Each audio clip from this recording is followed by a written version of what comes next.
worship the Lord. It's a great day. The weather's been great. Got this morning, the birds were chirping, the sun was out, a little breeze. Man, what a good day. What a good day it is today. So I'm excited to be here. I'm excited to worship the Lord. And so we're going to start that first with a word of prayer, and then we're going to sing some songs and worship the Lord that way, and then we'll some pictures today. So glad you're here to share with us on that. And please stay with me as we get ready to pray, and then we'll go into our singing. Father, I just thank you for this morning. God, you're so good to us. Thank you for your grace and your mercy for us this morning. And Lord, we've had this week of all kinds of things going on in each one of our lives. Help us focus on you this morning. Help us put aside our distractions. And God, convict us where we need convicting this morning. Heal us where we need healing this morning. And Lord, just show us your presence with us today. We thank you for everyone here. We thank you for our music this morning. I pray it's an honor and a blessing. Pray to glorify you as we sing to you this morning. Lord, I thank you for just a beautiful day that we have to come in this building to worship you this morning. God, we understand that the church is more than just a building. It's the people. We got to pray, bless the people. Bless our time today this morning. Open hearts as we receive your word. God, just help it penetrate down deep, and so that we can become more like Christ this morning and glorify you with our lives. Pray all this in Jesus' name. Amen. All right. We don't have a microphone this morning, so we're just going to sing out as loud as we can. We're starting out with an old hymn, "What a Friend We Have in Jesus." And no matter what man does to you, what the world does to you, what's going on around you, we have comfort in the fact that we have a friend in Jesus. So worship the Lord this morning with this old hymn with us.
Just so you can get a handle on it, and then we'll invite you to start over with us back at verse 1.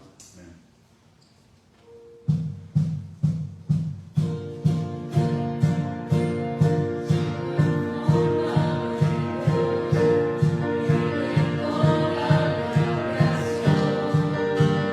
Say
Christians, you're around families. Amen. Take a minute, treat each other like family, say good morning, tell somebody something godly for you this week. And we'll come back to worship again. Amen.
That was just to try it. It wasn't actually.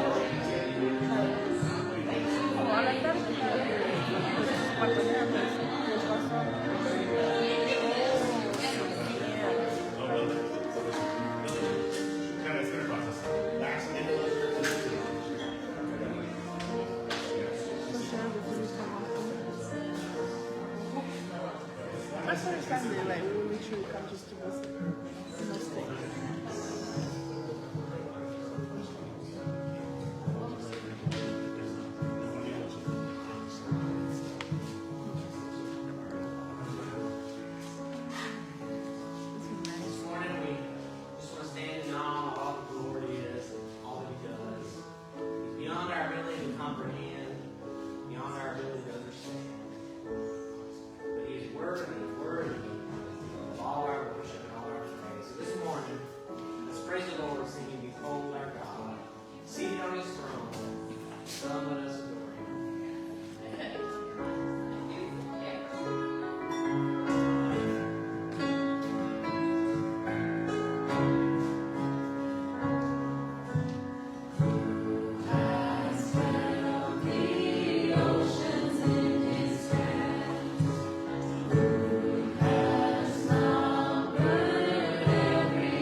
is called Ancient of Days. I think it was the prophet, I think it was Daniel, Pastor Trey? Amen. Daniel, who said I beheld the Ancient of Days.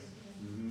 Well, I'll tell you this morning, our Lord is the Ancient of Days. Amen. Whatever's going on in our lives, He's bigger than all of it. He's able. He's worthy of praise. Amen.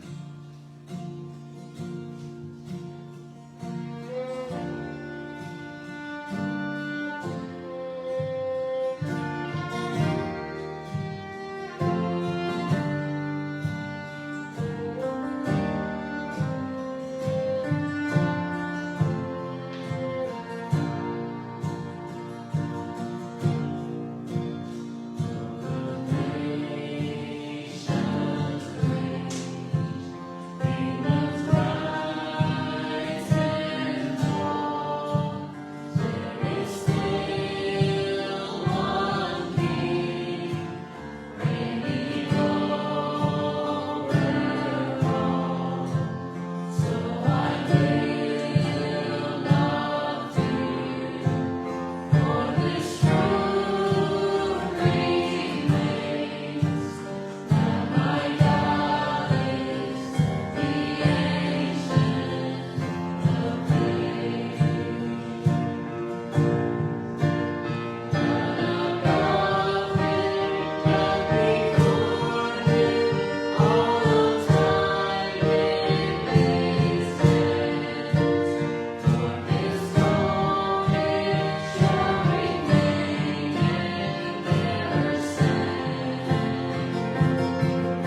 you are indeed the Ancient of Days, that we worship a holy, righteous God.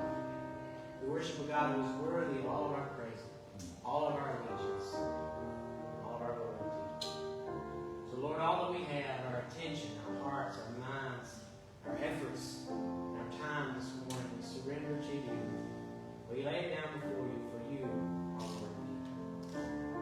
And our humble request, Lord, is that as we're gathered here in this building, and your word is preached, that you would meet us here as you promised you would, when 2 or 3 are gathered in your name. And you would speak to us. You would speak to us through your word, through the preaching of your word, and transform us, sanctify us more into the image of Christ. And if there be yet one here in this room this morning who is yet to put their faith in Jesus Christ, we'll work on their hearts this morning in the preaching of your word. And may today be the day of salvation for them. As your word says, you get all of heaven calls for rejoicing when one soul is saved. Let's now the preaching of your word. In the name of Jesus Christ we pray. Amen. Thank you so much for singing out this morning. Thank you so much for worshiping the Lord. The kids are available to go to the nursery. We have a nursery for kindergarten below. You're welcome to come in here, however you prefer. We also have a translation app. If you or someone prefers to hear the sermon in Spanish, read the sermon in Spanish, tenemos una aplicación para traducir. Hay un código atrás en la mesa. Just scan it, and if you need to change the language, you just hit the flag at the bottom. So, Pastor Trey is going to come and bring it over.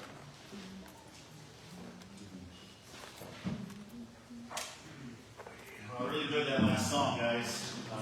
Man, I'm so thankful that my God is the Ancient of Days. No matter what happens in this life, my God is the Ancient of Days. And, no doubt that we're going to go through some hard times. No doubt, the Bible says it rains on the just and the unjust. The world is going to receive the blessings and some bad things that happen in our lives. Just because we live in a sin, curse, and fallen world. And we're going to see a little bit of the message today. But regardless of all these things, regardless of all these circumstances, and if everything falls down around me, I'm confident in my relationship with Jesus Christ. And he is the Ancient of Days. He's been here longer than we have, right? He's the great I am, the everlasting one. He is before time. He's going to be after time, the beginning and the end. And that's the God that we worship, and that's the God that we serve. And so I hope that you can sing with us when we sing these songs, and just really reflect on our God and how great and mighty He is. And I know it's so easy in our lives to just lose sight of that. We get caught up in the daily. We get caught up in the weekly things and work and just the burdens of life. We get caught up in all these things, and it gets our hearts off track. Where it should be. And it happens to all of us. I am not impervious to that. It happens to me too. And I have to get my heart right to the Lord. I have to go to the Lord daily. I need Him. And I can't do what I do without Him, for sure. And none of us can. And so I hope that the music is a blessing to you. We really want to help you focus on who God is and more importantly, what He's done for us. And why we're here. Why we gather. What's the point of Sunday morning? What's the point of church, right? It's to come here, to be equipped, right? To be equipped to learn about the Bible, to learn about the character of God, and to go out in a lost and dying world and have our life proclaim Jesus Christ. And our lips would be a testimony of what Jesus Christ has done in our lives for others. Hey, look what I've found. I've found somebody who knows everything I've ever done. And He accepts me in. And He calls me to Him. And I want to praise Him. And you can be too. It's exclusive to believe, to put your trust and faith in Jesus Christ. But no one's excluded. Right? And so, man, that's why we're here. That's why we do what we do. That's why we learn about Christ. That's why we want to learn about the Bible. And it's good stuff. It's exciting stuff. And if you really dig into it, man, the Christian life can be super exciting. It can be great for you. And so, hope this morning, through the preaching of your word, I'll just be able to direct your hearts to Christ. Because He has a heart for you. He has a heart for you. And that's really what we're going to look at here this morning in John chapter 11. So if you have your Bibles, turn to John chapter 11. John chapter 11. We're going to be reading through verses 28 through 37. John chapter 11, 28 through 37. I'll turn there with you. It's in the New Testament, second half of the Bible. You'll see Matthew, Mark, Luke, and then you'll see John. Matthew, Mark, Luke, fourth book in the New Testament.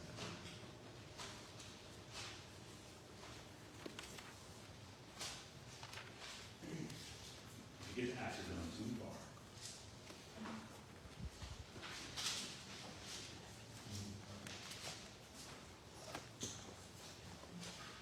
John chapter 11, and we'll be going over verses 28 to 37. Now, does everyone have notes? Does anybody need notes? Pastor Edmund's up right now. He can bring some notes to you if you need notes. Okay. John chapter 11, 28 to 37. Let me put my glasses on because it's getting harder for me to see. Well, things up close. You know, you have to hold them farther away now to see them. I can see fine in the distance. It's just things up close that I have trouble with now. I've had to go to my phone and go in the settings and make the font bigger. I was like, no! The thing is come. It's like, hey, man. Never was a problem. Now I'm actually thinking, like, what's the next size phone I can get? Bigger screen. Goodness. He's on the desktop. Yeah, it's probably that giant iPad or a desktop. I've actually considered getting a little change from my glasses so I don't forget. I know it's bad. I'm almost 50. I haven't reached 50 yet. I mean, come on. I'm close. 47, in case anybody's wondering. Okay, well, I titled the message this morning, A Glimpse at the Heart of Christ. We get a little picture here this morning, I think, in these short verses. A glimpse at the heart of Christ. Why? Because through the reading, just the thought this week as I was going through these verses, I really see Christ, he bends toward his creation. His heart bends towards his creation. And he mourns with us, for us. And he mourns, again, at the damage caused by sin.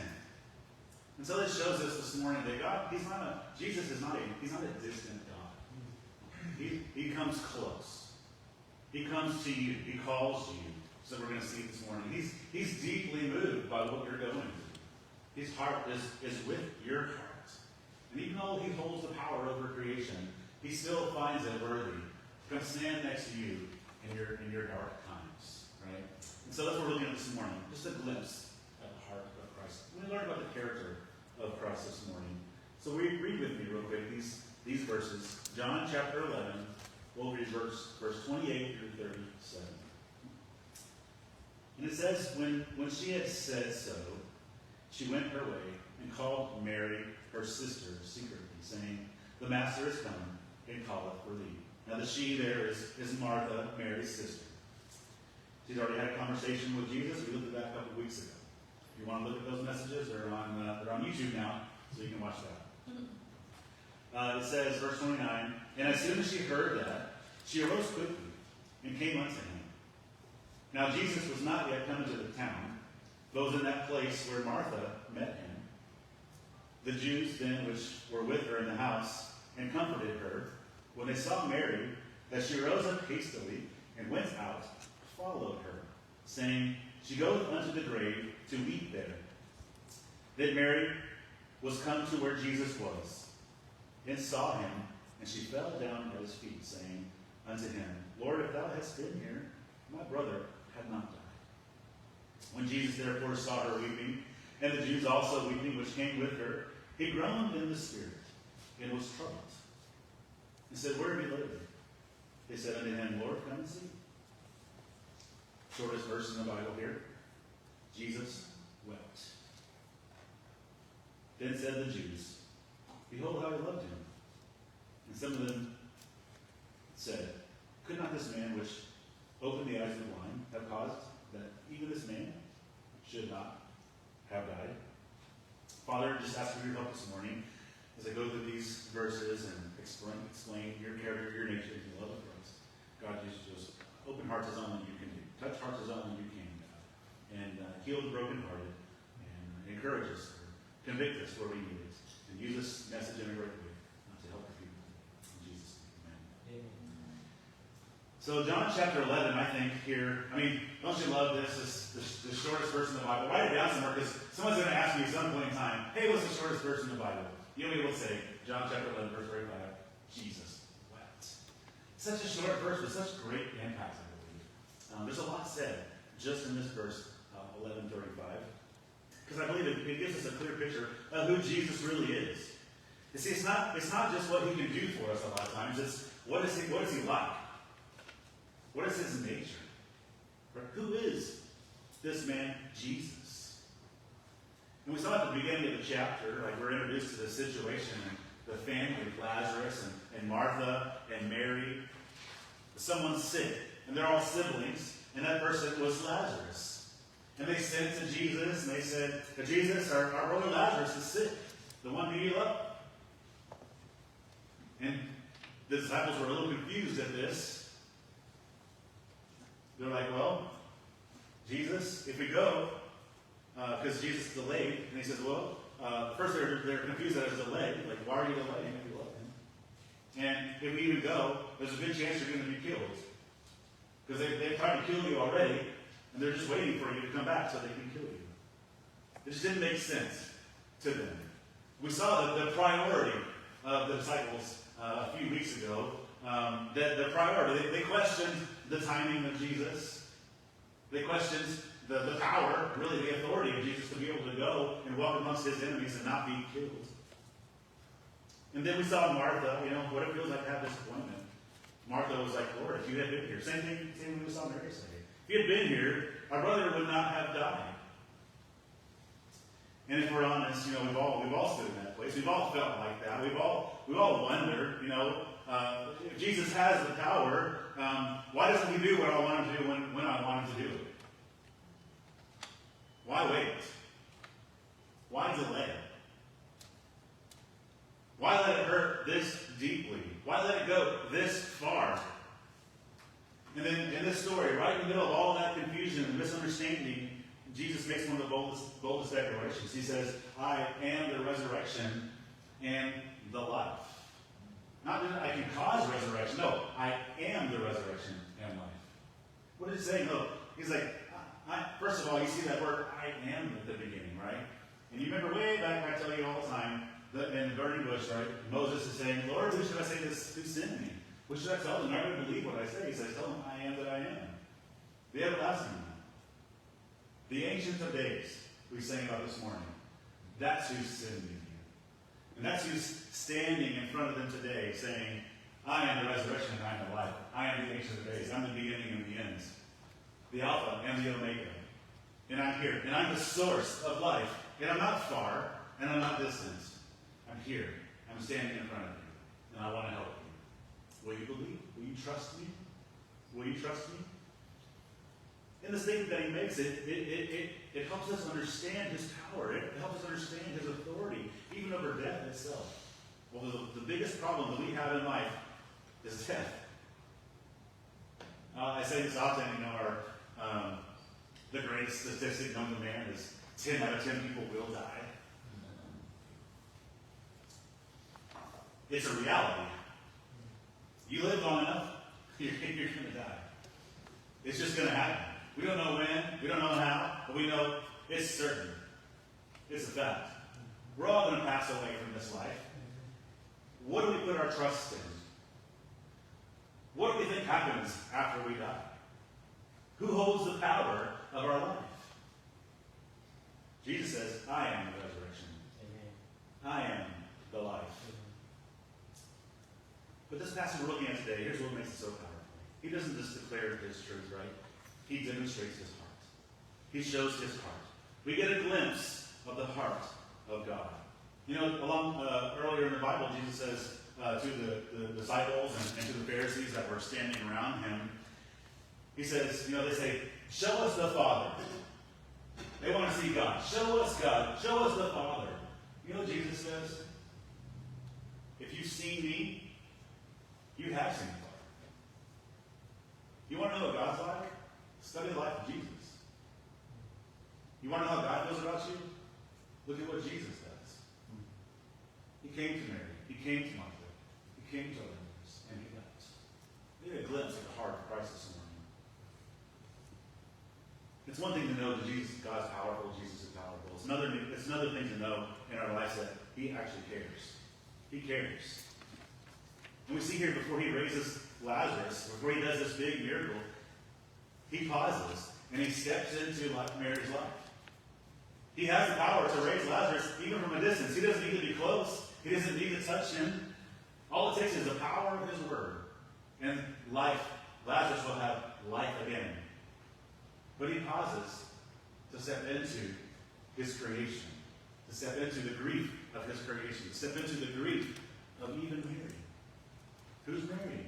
Just a woman who lives in Bethany, about 2 miles away from Jerusalem? Who are we? But he loves us so much, we're his creation, that he will step down into our life and he will care for us. He will grieve, he will mourn with us. Because he loves us. He loves you. You see how God is responding. How is Christ responding in his creation? We see how he feels today about the damage that sin has caused in our world.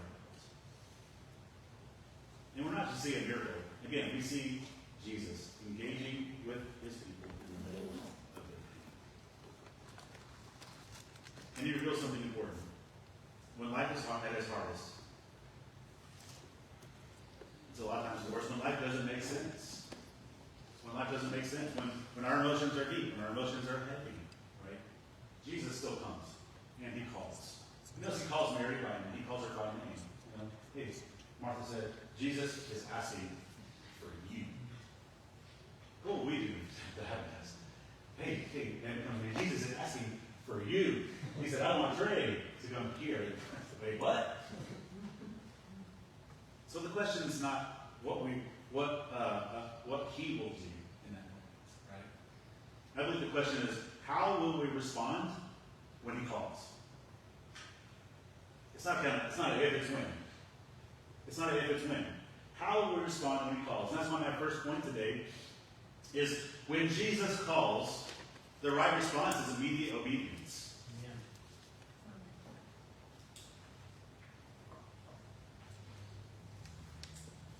Martha comes and says, the master is coming, in verse 28, and calleth for thee. This is regardless of circumstances that we may be going through in the moment. What's interesting is this moment, it begins not with Mary searching for Jesus, but it begins with Jesus calling for Mary. She was in her house grieving the loss of her brother. And we see Jesus takes the first step here. She's sitting in the house, she's mourning, she's surrounded by the other mourners that come help her grieve. And she's overwhelmed with the grief at this moment in her life, likely processing the loss and the disappointment. We got to think this. We don't hear any parents. We don't hear a mother or a father. We hear Lazarus, Martha, and Mary. In a culture like this, in this day, there's not a lot that Martha and Mary are going to be able to do except take care of the house. Not a lot of women were working outside. We didn't see a lot of CEO women in those days. So most likely, Lazarus was the one providing for the family. Lazarus was the one helping them survive. And not only did they lose their brother, they lost their livelihood. They're like, what are we going to do now? How are we going to survive? And they're going to Jesus. If you were here, none of this would have happened. And that's when Jesus calls her by name. And I think sometimes we need to remember that Jesus knows when we're suffering. He knows when we're suffering. He knows when we're going through our hard time. And he's not passive in our pain. He's not just sitting back watching what's taking place. He's sharing in the pain with us. He doesn't wait for us to get it together to come to him. He takes the first step to us. And he calls us. And we see Mary here has the right response. Even in her moment of grief, as soon as she heard, it says in verse 29, as soon as she heard, what did she do? she quickly arose, and she came unto him. That's why I say this morning is, when Jesus calls, the right response is immediate obedience. She heard, she went. She heard, she went. And now this is important considering the condition, right? Again, she lost her brother. Her house is filled with mourners. She's emotionally in one of the lowest points of her life. Yet when Jesus calls, her priority becomes getting to him as quickly as possible. When something happens in your life when you're going through something, is your first thought, I need to get to Jesus as quickly as possible? If so, praise the Lord. Hallelujah for that. If not, why?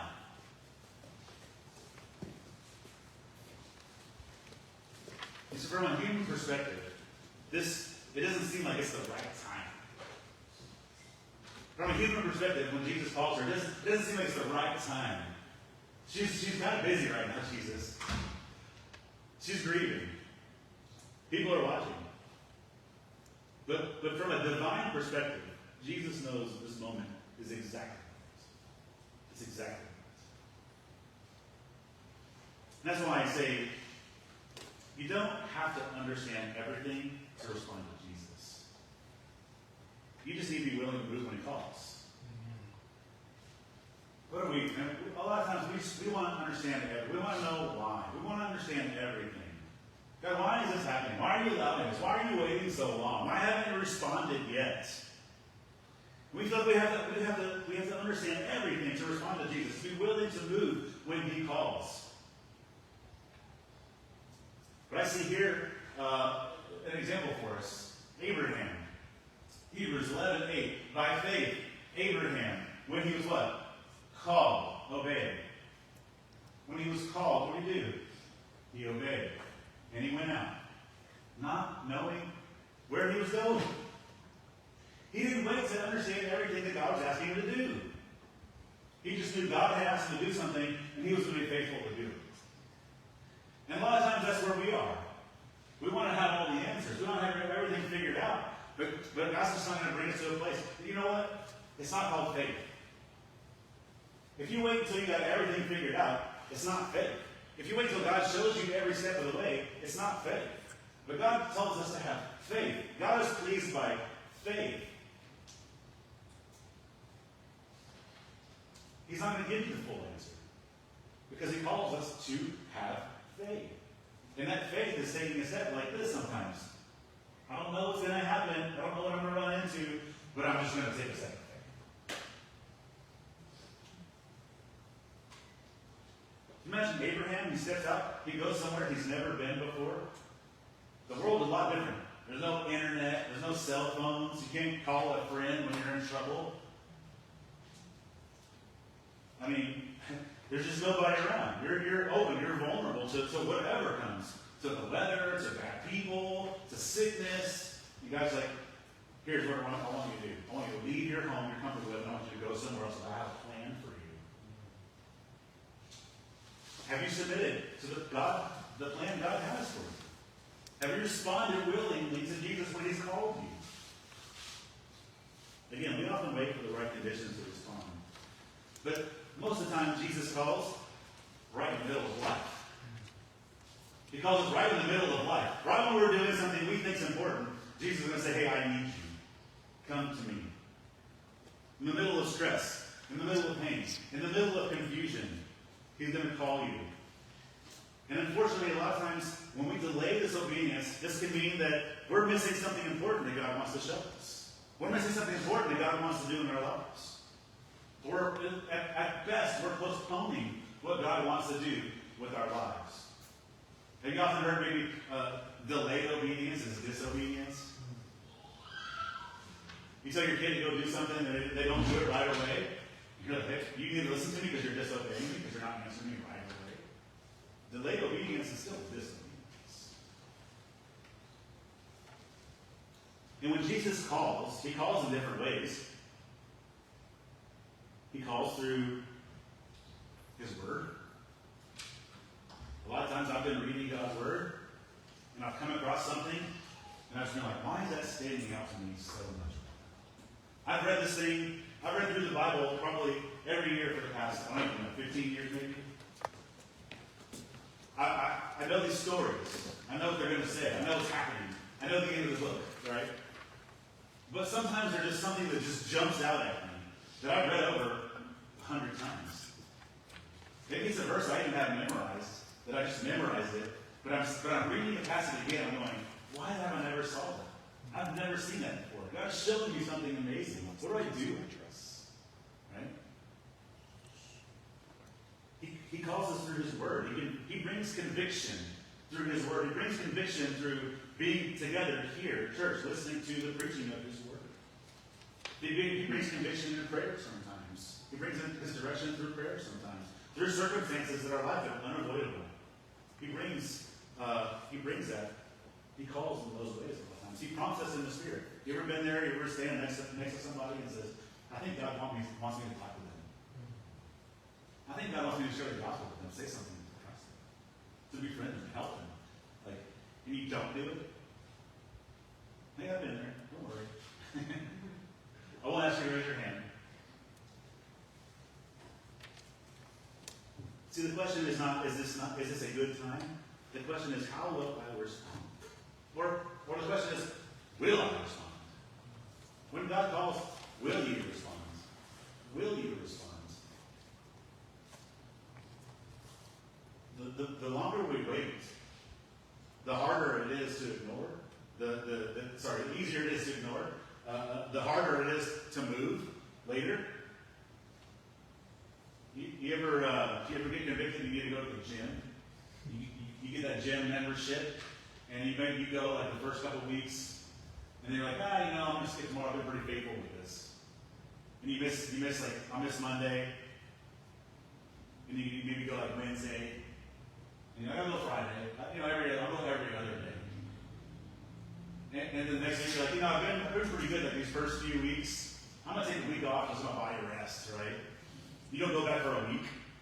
And the longer you stay out of it, the harder it gets just to get back in here. And then after a while, you're like, I'm just gonna do something different. Let me cancel that gym membership. It's harder. It's harder to go back when you've been out of it for a while. It makes it easier to ignore when it's not confronting you every day.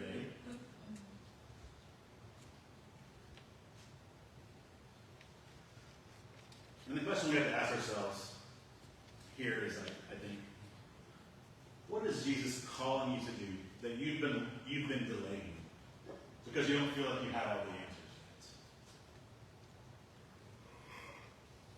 What is he calling you to do that you've kind of been putting off because you feel like you haven't had all the answers yet? Number 2, when life is confusing, the right place is at the feet of Jesus.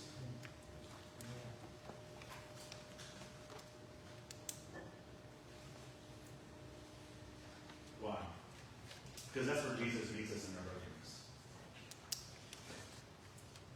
In a place of worship. In a place of need. Verse 32 says that when Mary was come to Jesus, she saw him. She fell at his feet.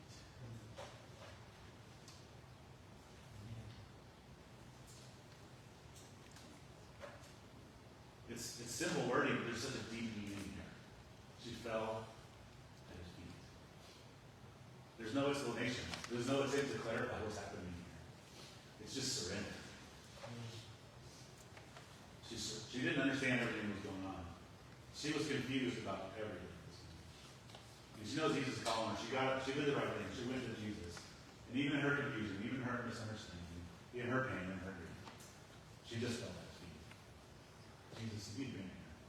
I'm over here. He just fell to worship. She said the same thing as her sister. They had the same sentence, but I think their attitudes were a little bit different.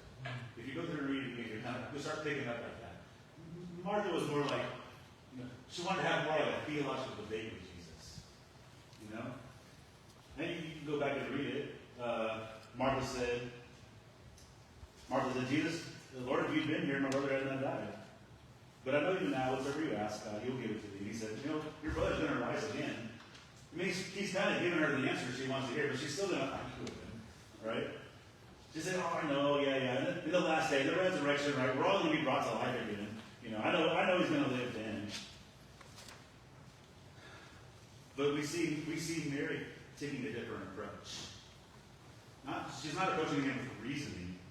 She's just approaching him with reverence. She's approaching him with grief. She's approaching him with confusion. And she just goes and she lays down at his feet. Now, both answers are honest, right? They're genuine in their responses to Christ, and we should be genuine in our responses to Christ. But I think Mary's posture shows us something a little deeper here.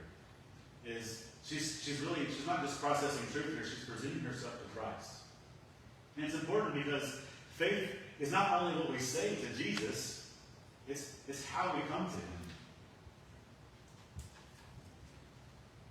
You remember that verse, like your lips, right? Your lips are close to me, but your heart is far from me.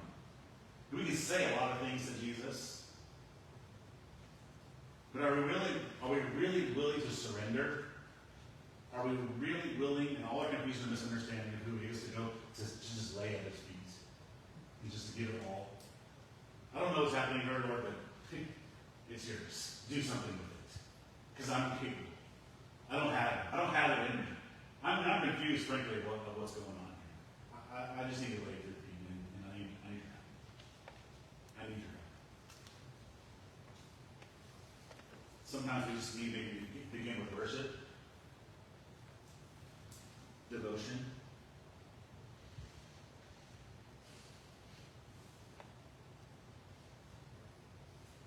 She's not trying to explain anything. She's not trying to have an argument.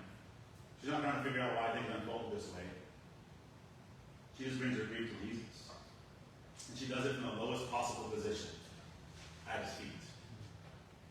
So before Jesus does anything, before He speaks, before He acts, before He raises Lazarus, Mary models what our broken faith should look like when it moves towards Christ. It doesn't always have the answer, but we have access.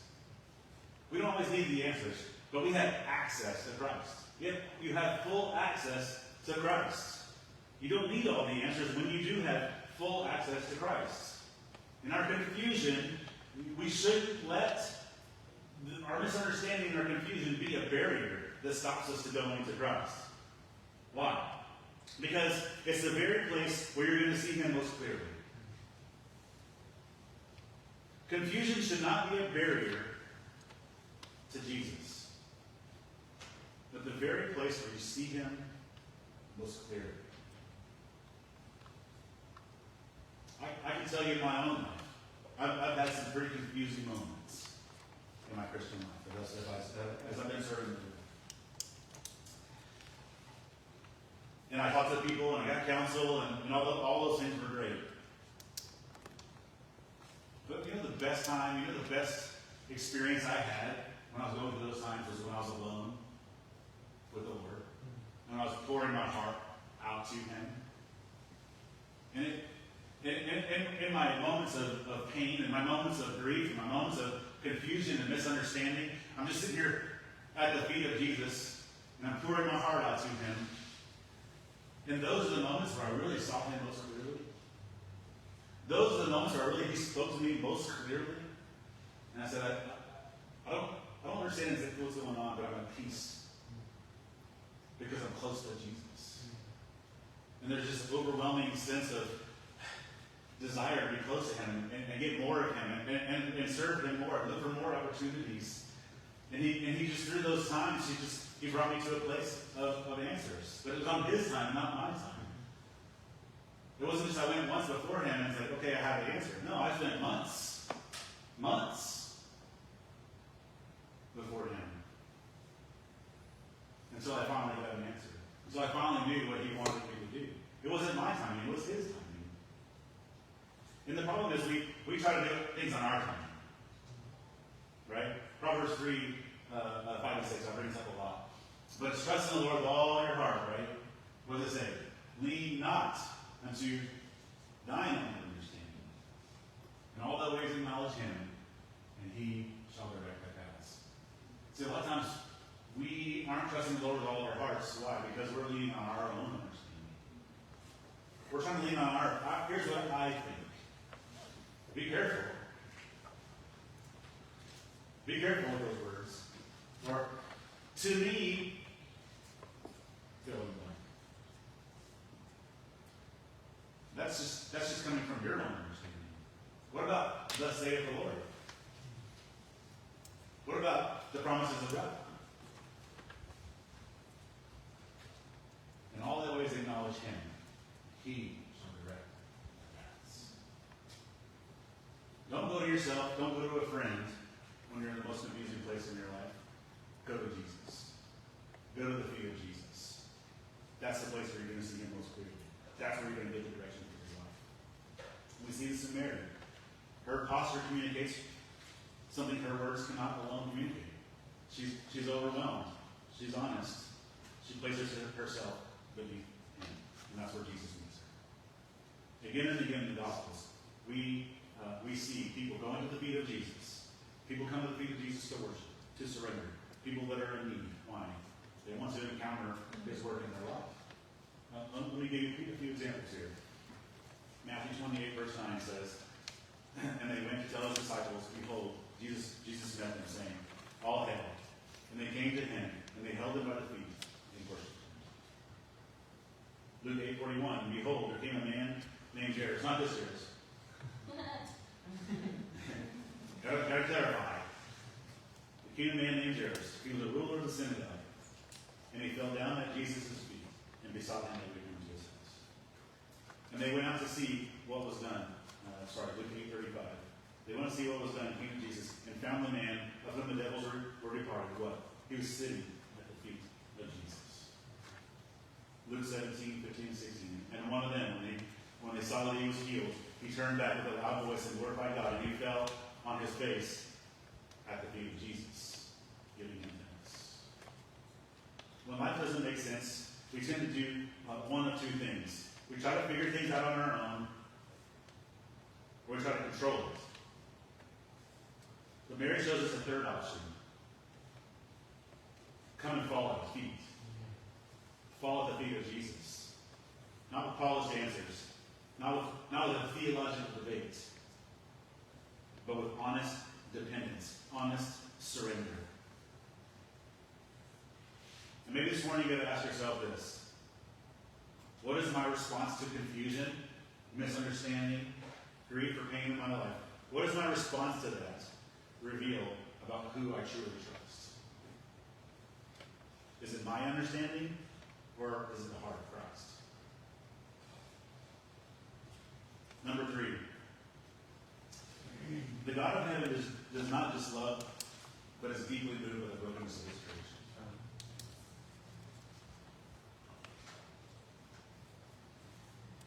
Verse 33 and then 35. 33 says, when Jesus therefore saw her weeping, He groaned in His spirit, and He was troubled.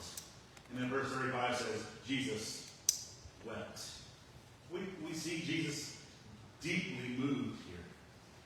He's deeply moved by the brokenness He sees. And I think this shows us one of the most emotionally rich moments in all of Scripture. And John slows everything down to show us something deeply personal about Jesus. We see Jesus sees the sorrow of Mary, and He feels it deeply within Himself. And in response, he has groaning in His body, He has tears. He's not distant, He's not detached. And I think this makes this text clear. He groaned in the spirit and was troubled. This word groaned is interesting. It carries the idea of deep agitation. Something disturbed within him. The literal translation in Greek would be like snorted like a horse. I don't know if you've ever been around horses very much. I've been around some horses in my life. And there's this kind of like, when they're deeply agitated, and they're just kind of like, maybe a little bit on edge, you'll hear like, and they'll kind of snort at you. You're like, okay, take it easy. There's this like deep agitation, and it would lead us to believe there's almost some anger within Christ at this moment. he groaned in the spirit. Like he just been that such emotion going through you, you're just almost shaking. Like he was so troubled, he was so agitated. This is just like it moved him to tears. Jesus, the great I am, the one who has all the power in the universe, who created everything there is that we know of, is in this moment with Mary, deeply agitated in this situation, deeply agitated this sin. Sin has brought into this broken world. And he feels so deeply, he's moved and agitated by it, he starts weeping. Man, what a powerful moment in Scripture we have.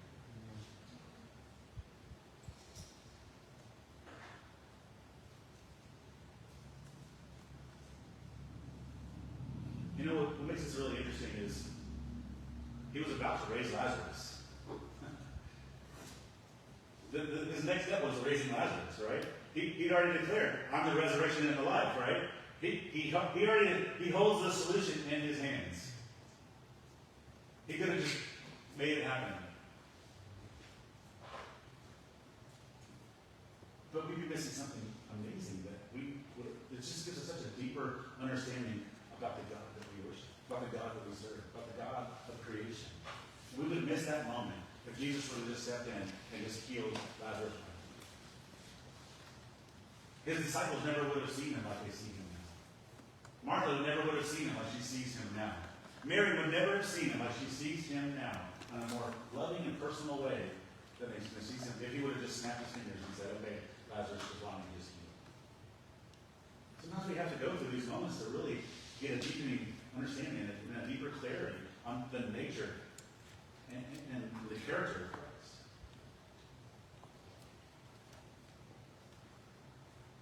You see, the power of Christ is never separated from the compassion of Christ. Just because he's all powerful does not mean he's not also compassionate.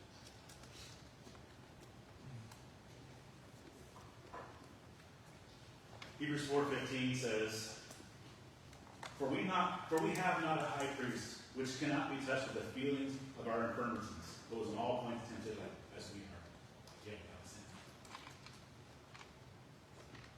You know, Jesus felt the temptation we feel. He went through this life feeling the temptation that we feel. He says, we have not a high priest which cannot be touched with the feelings of our infirmities. The things that we go through in life, the temptations that we have in life, he felt them. Yet without sin. He was tempted at all points as we are, yet without sin. Being tempted and giving into a temptation are two totally different things. And I would say, as the Son of God and the Son of Man, he was probably tempted on a greater level than we'll ever understand. He felt it more deeply than we can even imagine. And yet, was without sin. And it shows us he also feels what he's powerful enough to fix. He's moved by what sin has done. And his reaction is not only compassion towards Mary and the loss of Lazarus and her sister Martha, it's also a confrontation of what death represents. It's more than just sadness over a friend.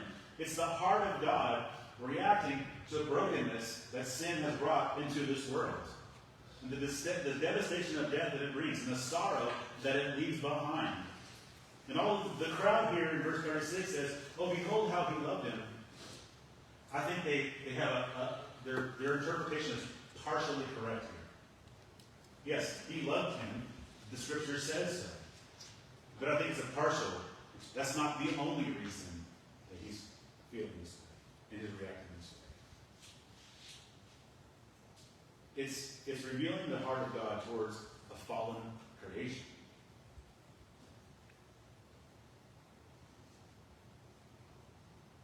Way back a long time ago when Adam and Eve sinned in the Garden of Eden, our creation was made perfect. It was good. And when they sinned, sin entered the world, everything was corrupted. The world was corrupted. Man was corrupted. And it's been corrupted ever since, and has just brought devastation after devastation over the centuries in the lives of men and women who have ever existed. You're not alone. And God knows that. He's felt everyone. Can you imagine all the people who have ever lived who have faith in God? He's felt everyone. He's felt all those tears. He wept with them. Amazing.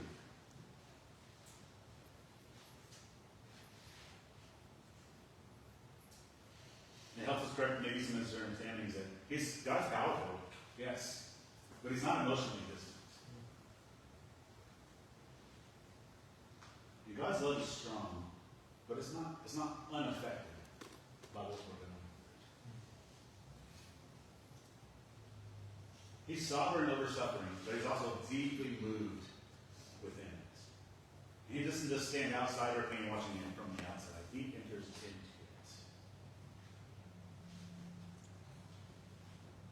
And the question we have to ask is, do I believe that the Christ who is powerful enough to fix my situation is also compassionate enough to feel it with me?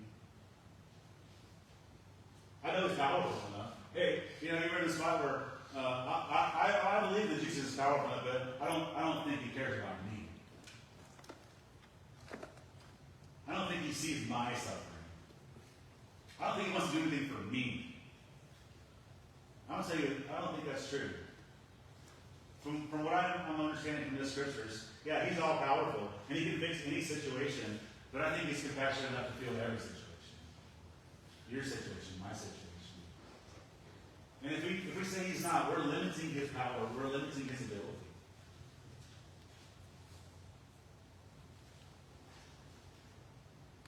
This passage helps us see Jesus clearly. His nature, His character. It gives us a glimpse into His heart. And I think really this is a glimpse. It's a flash of the depth and the love and the character that Jesus really has and who He really is. It's just a glimpse. He's not distant from your pain. He's not unaware of your situation. He sees it all. He enters it fully. And He still remains sovereign over it all. So what do we do? What do we do with all this? Well, I think from our points in Scripture today, if Jesus is calling, go to Him. Go to Him. The answers are simple, right? What do we do? What do we do with this? Go to Him. Go to Him. Don't wait for things to settle down. Don't wait to have full understanding or clarity. Don't wait for the right time. Just go to Him when He calls. He's not interrupting your life. He's inviting you into it. He's giving you a better order for it. He's giving you better clarity for your life. And if life feels overwhelming, fall at His feet, right? We don't need a theological argument. We don't need perfect words. We don't need complete understanding. Just fall at His feet. That's enough for Jesus to meet you. That's enough. If you're hurting, remember this. The same Jesus who wept is the same Jesus who raises the dead.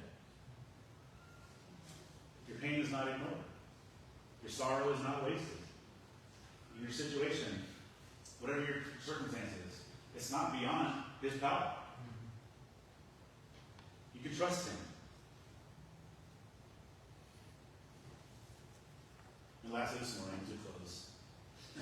When life doesn't make sense, here's what we've got to ask ourselves. Will I trust Jesus enough to come to Him and believe His heart's present in my pain? Will I trust Him enough to believe?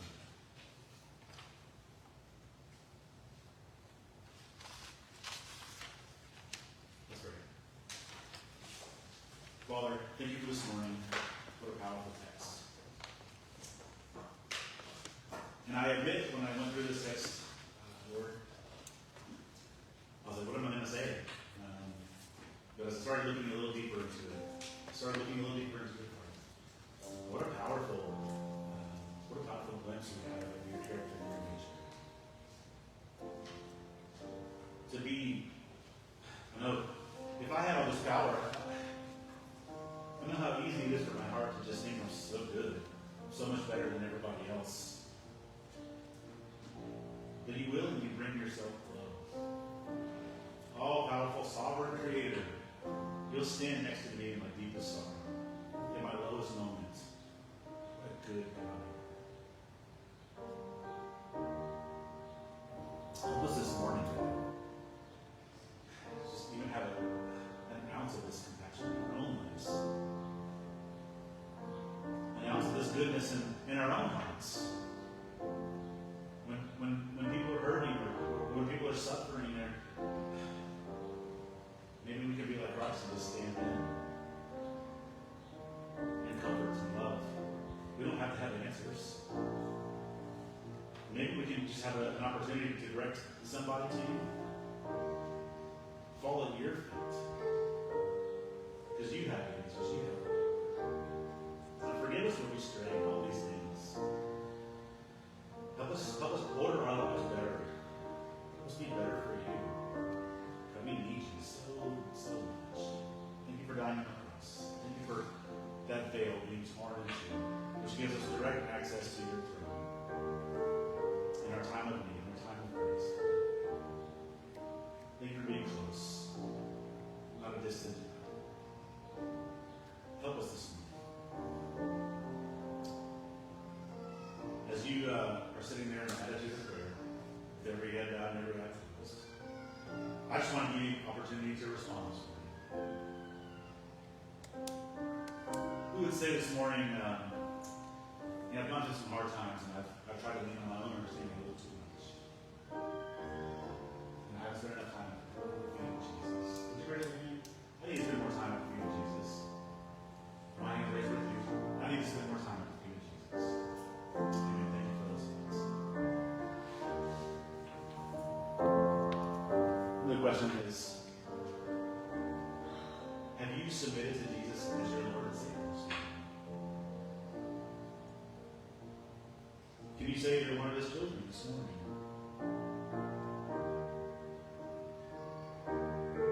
He cares for you. He loves you. He wants to bring you into his family. But there's something we have to recognize first. That Jesus died for our sins. He paid the penalty that you and I owe from our sin for eternity. We deserve hell, quite frankly. But Jesus died that we wouldn't have to spend our life, that we wouldn't have to spend eternity there. But it takes surrender. It takes coming before Jesus, understanding he's all powerful, understanding that he died for our sin, and that we can do nothing for ourselves. We can't pay the penalty we owe.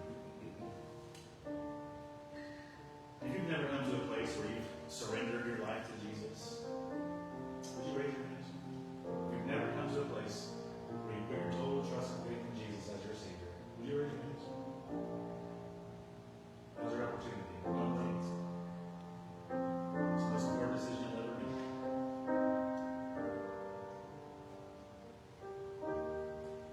Father, again, thank you so much for this morning. God, I pray for every heart here, pray for every heart that listens to this message, that they would be moved to you. And when you call, God, I pray you just give them the wisdom to obey you. And you would just use this in every way, again, to glorify yourself, just as you're trying to glorify the Father. And we need your help. We love you and we thank you for this time together. In Jesus' name I pray. Amen.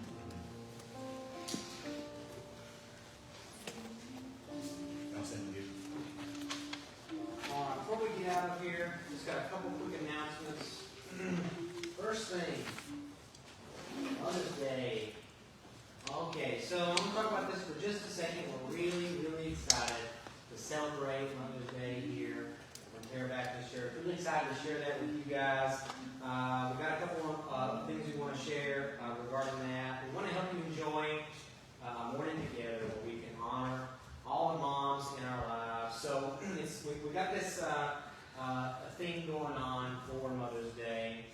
So we invite we want the moms to invite, and everyone to invite any woman in your life that is meaningful to you on that day, whether it's your mom, daughter, wife, in-laws, anybody in your life, any woman in your life, we can celebrate, or help you to celebrate on Mother's Day. So we got this thing, marigolds, muffins, and memories, all right? So it should be easy to remember. All all in. That sounds like fun, right? Yeah, right. What a clever idea these guys came up with. So here he goes. It's going to be a small little gift, and it's a gift that you can take care of, and it'll last for a long time. Remember and honor the moms in your life. Muffins. We're going to have a little treat on Mother's Day, so make sure you're here a few minutes early so you can enjoy some muffins. And finally, memories. So please, before Mother's Day, in the next couple of days, text or email us photos of your moms or you and your mom or mom and her kids. And we're going to share those and celebrate our moms with a little slideshow with that. So please get on that, send us those pictures so we can honor the moms in our life. And then, fronterabaptist@gmail.com. Yep, Just fronterabaptist. send an email from Terrabaptist Gmail. If you have the WhatsApp, you can send it to me or leave directly. That's fine too. If you have my text message, you can text it to me. We'll gather all the information. There's a couple ways to do it. And then, If you use Pigeon, you can roll it up and put it on a little clip. So you can just send them to us and we'll take a little note. okay, I don't know if I'm going to get a pigeon on your life. So, That's just I'll recommend you just phone. So, all right. Before we run that joke with the ground, let me just say that on the 17th and the 19th, Pastor Trey and Lee are going to be in Honduras celebrating Avery's wedding there with Avery's in-laws. So it's just you can be stuck with me. We'll finish that series that I've been preaching through Galatians for when I have opportunities to preach on Sunday mornings, Galatians chapter 6. You'll get a sticker that has the theme of Galatians 6 on it since we finished the whole book. So if you have no other reason for coming, make sure you're here for that sticker. And then Pastor Trey's got a few things he wants to share before we close in a song. Rough Riders can send it to you on my horseback. There's lots of different ways to get the information where you want to go. Okay. A couple things I want to talk about was one, has anybody heard of Lieutenant Michael Murphy? Okay, if you've done CrossFit at all in the past years, we do workouts for first responders, veterans, things like that. And one's called the Murph. We do it every year on May. This year it's on Monday, May 25th. And yeah, I'm going to be honest with you, it's a grueling workout, right? It's a 1 mile run, it's 100 pull-ups, 200 push-ups, 300 squats, followed by another mile run, right? And if you're really dedicated like me and Miguel here, you wear a 20-pound weight vest, right, when you do it. I'm wearing one all the time. So I don't have to wear one, but Miguel needs to wear one. Maybe I'll be able to keep up with him if he wears one of this. But you're all invited. Mondo had to be out of town this weekend. It's his gym, Deep Water CrossFit. But if you're interested in doing it with us, just come. You don't have to do everything. My wife comes and she participates. She does some pull-ups. She'll run. She'll use a band. She doesn't do all 100 pull-ups and she doesn't do all 200 push-ups. But she's there participating. It's just a fun day to commemorate something for our fallen soldiers and things like that. And so it's really cool. We participate in it every year. It's just for me, I like that kind of torture, I guess. So I enjoy it. But if you want to join us, let me know. You're welcome to come out that day at no cost or anything like that. The next one, it's kind of exciting. We're coming up with some plans for the summer and at the end of the year. We're going to meet about soon. But one thing we told them on Tuesday nights, I wanted to change things up a little bit, do something fun, is it's called Ask Me Anything. And so there's a lot of questions that we might have about the Bible that we don't understand, something, maybe a contradiction, maybe something that's just unclear. Give us those questions. And you can email it to me, Frontier Baptist, you can text it to me or whatever, and let me know. And I'll try to kind of group them together and then maybe kind of methodically go through and answer some of those questions that might be kind of hanging out there as you've gone through. Because I encourage you, as you're reading through your Bible, write some things down. Make a little note, I don't get this. I don't understand what this is saying. That's our opportunity to come together as a church to maybe kind of explain some of those things. And I'd like to use a little bit of time in the next few weeks on Tuesdays at 6:30 just to go over some questions that we may have. Okay? And so I don't have everything figured out. So send me ahead of time so I can have time to look over it and study it. And then we'll go over and we'll go over those answers. And so I don't know. It's fun to me. I all that kind of stuff. So if it's fun to you, send me those questions, and then we'll do that on Tuesday night at 6:30. So, I guess other than that, nothing else, right? No, sir. Join us back here tonight. We're going to do our prayer and devotion service. We'll have a short devotion. We'll have a time of prayer together. And then Tuesday night at 6:30 for our devotion. Anything else? Something? All right, please stand. We're going to close with a verse and a chorus of Whatever We Had in Jesus.